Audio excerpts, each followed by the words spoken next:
नमस्कार. दूरदर्शनच्या सह्याद्री वाहिनीवरील एक भारत श्रेष्ठ भारत या कार्यक्रमामध्ये मी सुषमा जाधव आपलं मनापासून स्वागत करते. आज आपण महाराष्ट्र आणि ओडिशा या दोन राज्यातील भाषा आणि साहित्य यावर बोलणार आहोत. आयुष्यात अनेक गोष्टी आपण गांभीर्यानं घेतो, भाषेला मात्र गृहीत धरतो. त्यात काय विशेष असं म्हणतो. अतिपरिचयात अवज्ञा अशी काहीशी भाषेची स्थिती असते. खरं तर भाषा जीवनातील सर्वात महत्त्वाची गोष्ट आहे हे आपण लक्षात घ्यायला हवं. भाषा ही संदेश वहनाचं साधन आणि माध्यम असते, हे खरंच आहे. पण भाषेचं मानवी जीवनातील स्थान एवढंच असत नाही, त्यापेक्षा ते मोठं आणि सर्वव्यापी असतं. भाषा हे माणसाच्या अस्तित्वाचं अभिज्ञ आणि अविभाज्य अंग असतं. भाषेनं माणसाला आतून आणि बाहेरून व्यापून टाकलेलं असतं. वापरा किंवा न वापरा, भाषा कायम आपल्या सोबतच असते. भाषेतून माणसाचं व्यक्तिमत्व, स्वभाव, मूल्यदृष्टी व्यक्त होते. भाषेतून माणसाचा भौगोलिक परिसर कळतो आणि सर्वात महत्त्वाचं म्हणजे भाषेतून माणसाची संस्कृती व्यक्त होते. भाषेतून ज्ञान व्यवहार होतो आणि सौंदर्य निर्मिती होते. भाषा औपचारिक असते तशीच ती अनौपचारिक सुद्धा असते. भाषा माणसाच्या आयुष्यात सार्वभौम असते. हे झालं माणसाविषयी. पण एकूणच मानवी संस्कृतीच्या आणि बौद्धिक विकासाच्या प्रक्रियेत भाषेची भूमिका अत्यंत महत्त्वाची राहिलेली आहे. महाराष्ट्रात मराठी भाषा प्रामुख्यानं बोलली जाते. वस्तुस्थिती कमीत कमी 800 वर्षांची जुनी आहे. मराठी प्रामुख्यानं महाराष्ट्रात बोलली जात असली तरी महाराष्ट्राच्या बाहेर सीमांपासून अगदी दूरच्या प्रदेशातही ती आढळते. महाराष्ट्राबाहेर स्थलांतर करणारे मराठी भाषिक काही ठिकाणी मराठी पूर्ण विसरत आहेत, तर काही ठिकाणी ती आपल्याला थोड्याफार प्रमाणात पाहायला मिळते. उदाहरणार्थ कुरुक्षेत्र, गढवाल इथली मराठी घराणी, तर इंदोर, ग्वाल्हेर, बडोदा, तंजावर या ठिकाणी आजही मराठी भाषा थोड्याफार प्रमाणात बोलली जाते. महाराष्ट्रात गौड, भिल्ल, वारली, पावरी, कोरकू किंवा मग कोलामी, कातकरी, माडिया अशा बोली भाषा प्रमुख आहेत. आणि या पोटभाषा महत्त्वाच्या असल्या तरी यापैकी गोंडी आणि भिल्ली या पोटभाषा अतिप्राचीन आहेत. महाराष्ट्रात प्राधान्यानं चंद्रपूर, गडचिरोली, नांदेड, अमरावती, नागपूर या जिल्ह्यात आंध्र प्रदेशाच्या सीमेलगतही गोंडी बोली बोलली जाते. गोंडी बोलीत लिपी असल्याचेही पुरावे आढळतात. बंजारा, मराठवाडी, मालवणी, झाडी बोली, नागपुरी, तावडी, आगरी, चंदगडी, वऱ्हाडी, देहवाली, कोल्हापुरी, बेळगावी, वाडवडी किंवा मग मराठी नंदभाषा अशा पोटभाषा बोलल्या जातात. मराठी ही अतिशय सुंदर भाषा आहे आणि ही मुख्यतः महाराष्ट्र आणि गोव्याच्या काही भागात बोलली जाते. जगभरात बोलल्या जाणाऱ्या लोकांच्या संख्येनुसार मराठी ही 10व्या क्रमांकाची भाषा आहे आणि भारतात बोलल्या जाणाऱ्या एकूण भाषेपैकी मराठी ही 3ऱ्या क्रमांकाची भाषा आहे. मराठी ही जगातील प्राचीन भाषांपैकी एक भाषा आहे. मराठी भाषेचा इतिहास प्राचीन आहे. संत ज्ञानेश्वरांनी 13व्या शतकात आपल्या साहित्यातून मराठी भाषेचा महिमा गायला होता. आजवर अनेक महान लेखकांनी आपल्या लिखाणानं मराठी भाषेच्या साहित्यात भर केली आहे. एक ना अनेक साहित्य कृतींमुळे मराठी भाषा ही जगभरात पोहोचली आहे. मराठी भाषा साहित्य, इतिहास, सांस्कृतिक आणि वेगवेगळ्या क्षेत्रामध्ये महाराष्ट्रात लाभलेला वारसा आहे आणि तो जतन, संवर्धन करण्यासाठी महाराष्ट्र शासनानं पाऊल उचललंय. याकरिता महाराष्ट्र शासनानं 1960 मध्ये मंडळाची स्थापना केली आहे. विज्ञान, आधुनिक तंत्रज्ञान, समाजविद्या यांच्या कक्षेत येणारे विषय तसंच महाराष्ट्राची भाषा, संस्कृती आणि इतिहास या विषयांवर मराठीमध्ये ग्रंथरचना करण्याविषयीच्या बहुविध वाङ्मय योजनांच्या परिपूर्ततेसाठीच चालना देण्याचं काम केलं जात आहे. जगातील बहुतेक प्रमुख भाषांप्रमाणेच मराठी भाषा ही एकाहून अधिक पद्धतीनं बोलली जाते. मुख्य भाषेचं नातं कायम ठेवलेली तिची पोटभाषा दर 12 कोसागणिक बदलते. मराठी भाषेचं जे रूप आपण पाहतोय त्यासाठी छत्रपती शिवाजी महाराजांचं मोठं योगदान आहे. आणि आता आपण ओडिया भाषेविषयी जाणूया. ओडिया ही एक आधुनिक आर्य भाषा असून तिला 1000 वर्षांचा इतिहास आहे. ओडियातील सर्वात जुना शिलालेख हा सन 1051चा असून तो उर्जंग इथं सापडला. मात्र भाषेचं आणि विशेष करून उगरी या लिपीचे अवशेष सुद्धा आणि पुरावे सुद्धा आढळत आहेत. विशेष करून उगरी या लिपीचे उल्लेख ललित विस्तर सारख्या बौद्ध ग्रंथातून, तसंच प्राकृत सर्वस्व आणि प्राकृत चंद्रिका यांसारख्या प्राचीन व्याकरण ग्रंथातून आढळतात. ओरिशातील राज्याचे 6व्या शतकापासूनचे बरेच कोरीव लेख ओरिशा आणि आंध्र राज्यामध्ये अलीकडेच मिळालेले आहेत. या कोरीव लेखांची भाषा ही संस्कृत आहे, मात्र त्यावरील ओडिया भाषेचा प्रभाव हा आपल्याला प्रामुख्यानं जाणवतो. सम्राट अशोकाच्या कोरीव लेखातील ब्राह्मी लिपीपासूनच ओडिया लिपी आलेली आहे आणि तिचा निर्देश हा कलिंग लिपी असा केला जातो. कोरीव लेखात सापडलेल्या ओडियाच्या सर्वात जुन्या नमुन्यांवरून त्या लिपीला आद्य बंगाली असं म्हटलं जातं. ओडिशाच्या जवळजवळ सर्व भागामध्ये ताडपत्रीवरील असंख्य हस्तलिखित सापडलेले आहेत. त्यातील कोरीव काम किंवा मग बरेचसे ग्रंथ हे ओडिशा संग्रहालय, उत्कल विद्यापीठ, कलकत्ता विद्यापीठ आणि विश्वभारती विद्यापीठ यांच्या ग्रंथालयात जतन करून ठेवले आहेत. ओडिया भाषेतील शब्द हे प्रामुख्यानं संस्कृत पासून आले असून द्राविडी, फारसी, अरबी, पोर्तुगीज किंवा इतर काही युरोपीय भाषांमधून सुद्धा आलेले आहेत. ओडिया भाषेतील बरेच शब्द देशज म्हणून ओळखले जातात. त्यांचं मूळ शोधून काढणं कठीण आहे. प्रामुख्यानं मिदनापूर ओडिया पश्चिम बंगालच्या मिदनापूर प्रदेशात बोलली जाते. सिंहभूम ओडिया ही झारखंडमधील पूर्व सिंगभूम आणि पश्चिम सिंगभूम तसंच सेराईकेला, खरसावन जिल्ह्यात बोलली जाते. बालेश्वरी ओडिया बालेश्वर, भद्रक आणि मयूरभंज जिल्ह्यात बोलली जाते. ओडियातील गंजम आणि गजपती जिल्ह्यात, आंध्र प्रदेशातील श्रीकाकुलम जिल्ह्यात बोलली जाते. गांजामी ओडिया ही पोटभाषा बोलली जाते, तर काहांडी ओडिया ही ओडिशाच्या कालाहांडी जिल्ह्यांमध्ये बोलली जाते आणि देशी ओडिया कोरापूट, रायगडा, नवरंगपूर आणि मलकानगिरी जिल्ह्यात तसंच आंध्र प्रदेशातील विशाखापट्टणम जिल्ह्यात बोलली जाते. त्याचबरोबर संभलपूर ओडिया आणि भात्री ह्या पोटभाषा सुद्धा बोलल्या जातात. सामाजिक आदान प्रदान ही समाजशास्त्रातील एक महत्त्वाची संकल्पना आहे. माणूस हा समाजप्रिय प्राणी आहे. एखाद्या विचारप्रधान विषयावर लिखाण करणं हे नेहमीच माणसाला प्रिय असतं. एखाद्या विचारप्रधान विषयावर लेखन करणाऱ्या किंवा कथा, कादंबऱ्या, कविता, नाटकं, पटकथा या वेगवेगळ्या प्रकारातील कल्पनाप्रधान साहित्यकृती लिहिणाऱ्या व्यक्तीस लेखक असं म्हणतात आणि त्यांच्या लेखनाला साहित्य संबोधतात. भारतात साहित्याचा उदय कधी झाला हे नक्की सांगता येणार नाही, पण रामायण, महाभारत हे ग्रंथ आपल्यासाठी साहित्यापेक्षा कमी नाहीत. त्यावर अनेक टिप्पणी, समीक्षा करण्यात आल्यात आणि आपली साहित्य संपदा वाढत गेली. काही ग्रंथ संपदेनं समाजाला नव्यानं विचार करायला भाग पाडलं. धर्माचं आचरण कसं करावं याविषयीच्या साहित्यानं समाजात जागृती आणली. औद्योगिक क्रांतीनंतर मजूर, कामगार, वेठबिगार यांच्या वेदना आणि हाल साहित्यामधूनच जनमानसांपर्यंत पोहोचले आणि त्यामुळे कित्येक देशात अनेक सामाजिक क्रांती घडून आली. याची उदाहरणं सुद्धा देता येतील आणि अशाच साहित्यानं समाजातील उच्च नीच, जातीय भेदाभेद यावर कठोर आसूड ओढून सामाजिक असमतोलता जगासमोर आणली हे विशेष.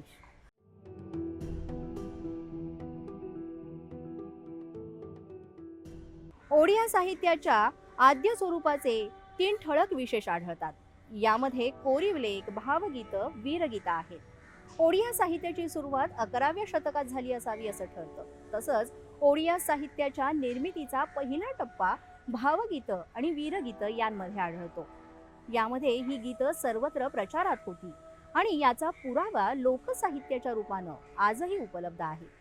भावगीतांपुरतंच बोलायचं झालं तर या गीतांचे जुन्यात जुने नमुने बौद्ध गान, ओ दोहा किंवा मग चर्या गीत या 8व्या 9व्या शतकातील ग्रंथात सापडतात. प्रसिद्ध बंगाली विद्वान हरप्रसाद शास्त्री यांना ही गीतं नेपाळात या शतकाच्या अगदी सुरुवातीला सापडली. ओडिया वीर गीतांचे 3 प्रकार आहेत. मौखिक परंपरेने चालत आलेली, धार्मिक आणि कर्मकांड यांच्या परंपरेतून चालत आलेली गीतं.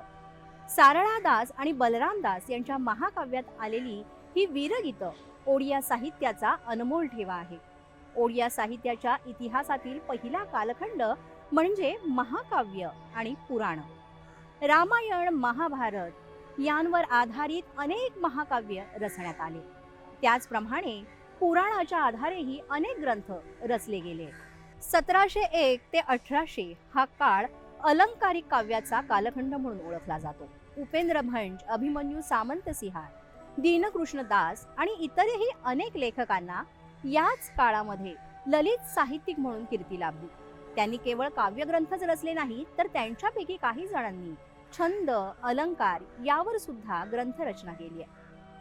यानंतरचा 1801 ते 1900 हा कालखंड जुन्या आणि नव्या काव्यप्रवाहांच्या सरमिसळीचा कालखंड म्हणता येईल. यानंतरचा कालखंड म्हणजे 20व्या शतकाचा कालखंड. 19व्या शतकाच्या भक्कम पायावरच 20व्या शतकाच्या सुरुवातीचं साहित्य आधारलेलं आहे. या साहित्यात एक प्रकारचं नवजागरण अथवा प्रबोधन म्हणूया हे निर्माण होऊन गद्य आणि पद्य या दोन्ही क्षेत्रातील अगदी सर्वच साहित्य प्रकारामध्ये विपुल साहित्य निर्मिती या कालखंडात झाली. एखाद्या विचारप्रधान विषयावर लिखाण करणाऱ्या किंवा कथा, कादंबऱ्या, कविता, नाटकं, पटकथा या प्रकारातील कल्पनाप्रधान साहित्यकृती लिहिणाऱ्यास लेखक असं म्हणतात. एखादी कल्पना मांडण्यासाठी किंवा मग काल्पनिक प्रतिमा सृष्टी जी आहे ती उभी करण्यासाठी प्रतिभावंत लेखक अगदी कौशल्यानं भाषेचा वापर करून साहित्य लिहितो. समाजाच्या सांस्कृतिक संचितामध्ये लेखकांच्या लिखाणाचा अगदी महत्त्वाचा वाटा असतो. लेखक अनेक शैक्षणिक किंवा मग काल्पनिक गोष्टींवर सामग्री तयार करू शकतात. लेखक संगीत आणि त्यांच्या शब्दांद्वारे कल्पनांचा संवाद साधण्यास सक्षम असतात. ओडिया भाषेच्या साहित्य प्रकाराची सुरुवात इसवी सन 8व्या शतकाच्या चर्यापादांनी झाली. ओडियात एक समृद्ध आणि साहित्यिक वारसा आहे, जो मध्ययुगीन काळामध्ये 13व्या शतकाचा आहे. 14व्या शतकात वास्तव्य करणारी सरला दास ओडिशाचा व्यास म्हणून ओळखला जातो. त्यांनी ओडियात महाभारताचं भाषांतर केलं. वस्तुतः महाभारत, रामायण आणि श्रीमद भागवत अशा शास्त्रीय संस्कृत ग्रंथांच्या भाषांतर प्रक्रियेच्या माध्यमातूनच ओडिया भाषेनं समृद्धीकरण झालं. जगन्नाथा दास यांनी श्रीमद भागवताचा ओडियात अनुवाद केला आणि त्यांच्या भाषांतरातून भाषेचं लेखी स्वरूप जे आहे ते प्रमाणित झालं. ओडियाला कवितेची मजबूत परंपरा आहे, विशेषतः भक्ती कविता. इतर काही प्रख्यात प्राचीन ओडिया कवींमध्ये कवी सम्राट उपेंद्र भांजा आणि कवी सूर्या बलदेवरथ यांचा समावेश आहे. ओडिया भाषा अभिजात भाषेत पूर्ण आहे. मध्ययुगीन काळामध्ये चंपू, छंदा, भजन, जनन, पोई, चौतिशा असे काही कवितांचे विविध प्रकार लिहिण्यात आले. गोंधळ आणि काव्यलेखनात कवी गंगाधर मेहर, फकीर मोहन सेनापती, गौरीशंकर रे, गोपालचंद्र महाराज, पंडित नीलमणी विद्यारत्न, कबीबार राधानाथ रे हे काही प्रमुख लेखक होते. ओडिया साहित्यिक 20व्या शतकात गोदावरीश महापात्रा, कालिंदी चरण पाणीग्रही, कान्हू चरण मोहंती, गोदावरीश मिश्र, गोपीनाथ मोहंती, सच्चिदानंद राऊतरे, सीताकांत महापात्रा, सुरेंद्र मोहंती, मनोज दास, किशोरी चरणदास, रमाकांत रथ, विनापाणी मोहंती, जगदीश मोहंती, सरोजिनी साहू, राजेंद्र किशोर पांडा, पद्मनाभ पाल, रामचंद्र बेहरा, प्रतिभा सतपती, नंदिनी साहू, देवराज सामंत्रे अशा समृद्ध लेखकांची परंपरा ओडिशाला लाभलेली आहे आणि त्यातूनच ओडिशा साहित्य सक्षम झालाय. 2014 मध्ये भारत सरकारनं ओडियाला शास्त्रीय दर्जा दिला. फकीर मोहन सेनापती, गोपीबंधू दास, मधुसूदन दास, नीलखंड दास, गौरीशंकर रे, महाराजा कृष्णचंद्र गजपती आणि इतर बऱ्याच व्यक्तींच्या पुढाकारानं आणि अफाट योगदानामुळे तसंच बलिदानामुळे ओडिशा आणि ओडिया भाषेला आपली खास ओळख मिळाली आहे. सद्यस्थिती पाहिली तर ओडिशा आणि ओडिया ही भाषा बऱ्याच योगदानाद्वारे आणि बलिदानातून विकसित झाली आहे. गोपीनाथ मोहंती हे ओडिया लेखक आहेत आणि त्यांच्या अमृत संतान या कादंबरीसाठी त्यांना 1955 मध्ये साहित्य अकादमी पुरस्कार प्रदान करण्यात आला. 1973 मध्ये त्यांना ज्ञानपीठ पुरस्कारानं सन्मानित करण्यात आलं. तसंच 1981 मध्ये त्यांना साहित्य आणि शिक्षण क्षेत्रात भारत सरकारनं पद्मभूषण पुरस्कारानं सन्मानित केलं.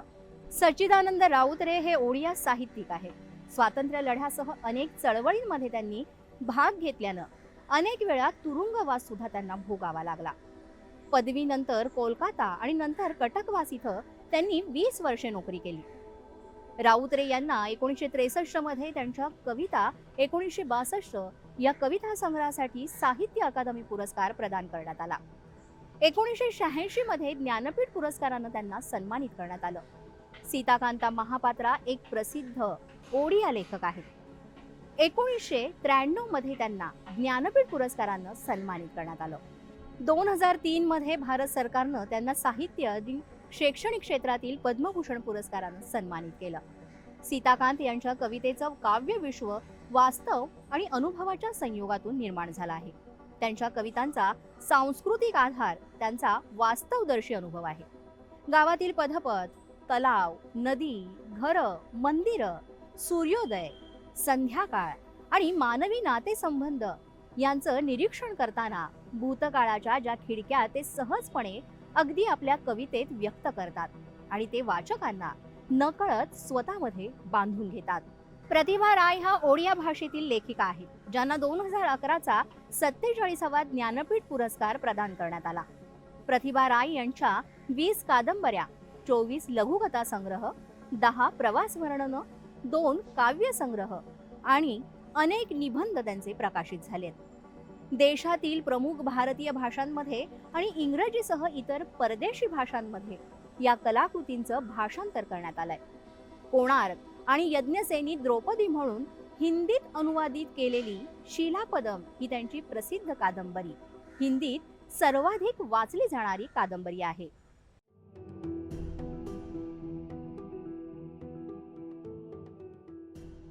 मराठी भाषेचं महत्त्व हे शब्दात वर्णन करणं फार कठीण आहे. मराठी भाषेत अनेक महान लेखकांनी साहित्य लिहिले आहे. मात्र मराठी भाषेचे उत्कृष्ट कवी कुसुमाग्रज यांनी मराठी भाषेला ज्ञानभाषा बनवण्यासाठी आणि योग्य महत्त्व प्राप्त करून देण्यासाठी अथक परिश्रम घेतले.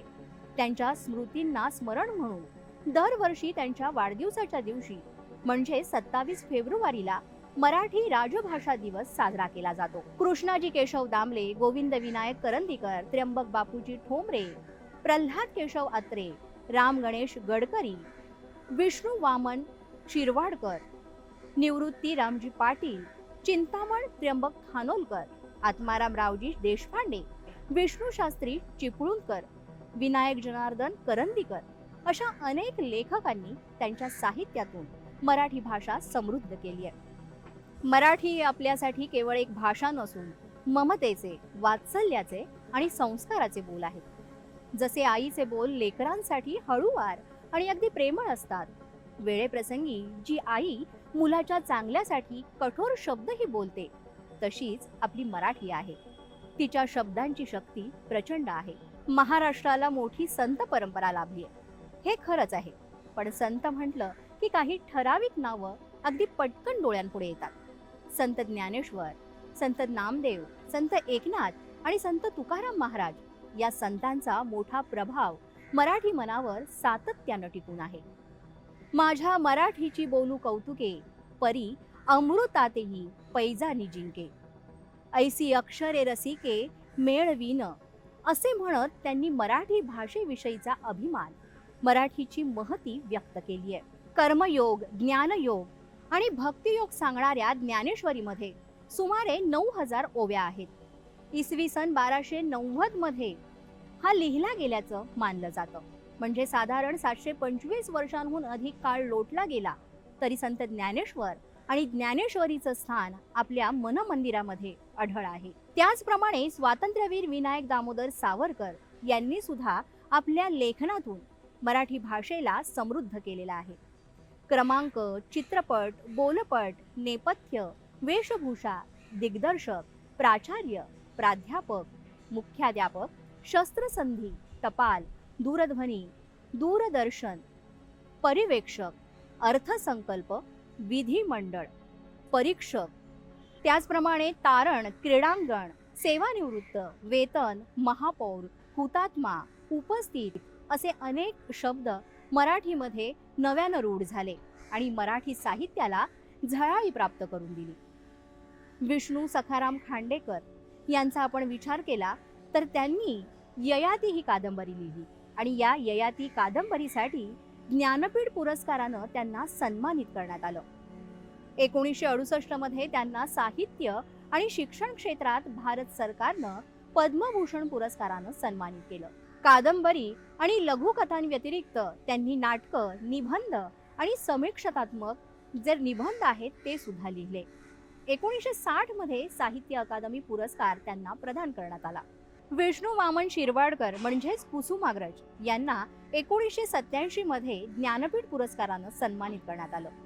गोविंद विनायक करंदीकर यांना विंदा करंदीकर म्हणूनही ओळखतो. मराठी भाषेतील महान कवी करंदीकर यांना भारतातील सर्वोच्च साहित्य पुरस्कार म्हणजेच ज्ञानपीठ पुरस्कारानं सन्मानित करण्यात आला आहे. ते कवी होते तसेच निबंधकार आणि समीक्षक सुद्धा होते. पु ल देशपांडे म्हटलं की पु ल देशपांडे यांनी दुःख विसरून हसायला शिकवलं. पुल स्पर्श होताच दुःखे पळाली, नवा सूर आनंद यात्रा मिळाली. निराशेतून माणसे मुक्त झाली, जगू लागली हास्य गंगेत नहाली. काटेरी वाटेतून गुलाब फुलविले, असा साहित्यिक होणे नाही असं पु ल देशपांडे यांच्याबद्दल आपण म्हणू शकतो. भालचंद्र नेमाडे लेखक, कादंबरीकार, कवी, समीक्षक आणि शिक्षण तज्ज्ञ आहेत. वयाच्या अवघ्या 25व्या वर्षी 1963 मध्ये प्रकाशित झालेल्या त्यांच्या कोसला या कादंबरीनं त्यांना प्रचंड यश मिळालं. 1991 मध्ये त्यांना टीक स्वयंवर यांच्या कार्यासाठी साहित्य अकादमी पुरस्कारानं सन्मानित करण्यात आलं. त्यांना 2014 सालचा प्रतिष्ठेचा मानला जाणारा ज्ञानपीठ पुरस्कार सुद्धा प्रदान करण्यात आला. सर्व उत्तरं जवळ असतील तर आत्मविश्वास प्राप्त होतो असं नाही, पण सर्व प्रश्नांना सामोरं जाण्याची तयारी असेल तर हा आत्मविश्वास नक्कीच प्राप्त होतो आणि या सर्व साहित्य नायकांनी हेच दाखवून दिलंय. आपल्या अथक प्रयत्नांनी अडथळ्यांची शर्यत पूर्ण केली आणि यशाची शिखरं पादाक्रांत केली. प्रेरणादायी, आनंददायी साहित्य निर्माण केलं. लक्ष्मी प्रसन्न होईल का याची विवंचना न करता सरस्वतीची आराधना केली. सरस्वतीच्या वीणेतून आनंददायी झंकार उमटले. या साहित्य कृतीतून पृथ्वीवरील सर्व जगत सदैव आनंददायी होत राहील हे मात्र निश्चित. रसिक प्रेक्षक हो, आज आपण एक भारत श्रेष्ठ भारत या आपल्या कार्यक्रमातून महाराष्ट्र आणि ओडिशा या दोन राज्यातील भाषा आणि साहित्य याविषयी जाणून घेतलं. अशाच एका नव्या विषयासह आपण पुन्हा भेटणार आहोत दूरदर्शनच्या सह्याद्री वाहिनीवरील एक भारत श्रेष्ठ भारत या कार्यक्रमामध्ये. तोपर्यंत नमस्कार.